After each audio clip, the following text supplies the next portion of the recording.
Let's talk about these mermaids in Japan, and they are called a ningyo. In Japanese records over the centuries includes various sightings and stories connected to them. Now let's talk about it. Now the name ningyo means fish human, and as it states in the name, it's a creature with both human and fish-like creatures. And the name is also translated as mermaid, even though it's not gender specific, so it can mean merman as well. And when I tell y'all these creatures are nothing to play with, y'all, for centuries, fishermen and sailors have seen these creatures. And it is said if you catch one of these mermaids, it brings on a very bad omen. And they can cause storms, shipwrecks, death and misfortune, and just all kinds of natural disasters that can wipe out towns and just crazy stuff.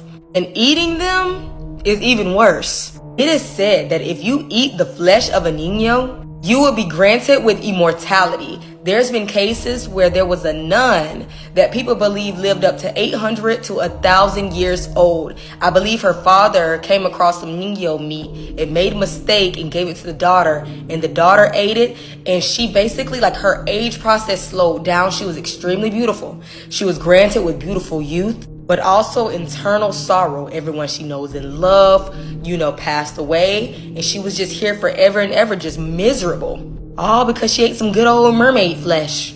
This is an earlier depiction of more so what these creatures look like. As the tale grew popular over the centuries, they made it look more like mermaid-like, but they really was more fish and just human head. So y'all can see how a fisherman, if they're fishing in the deep sea, they would probably think this is a fish until they look at it, and then they look at it and they drop them right on back. These fishermen, when they seen them, they threw them right back in the water because, like I said, everybody knew that it brung a bad omen.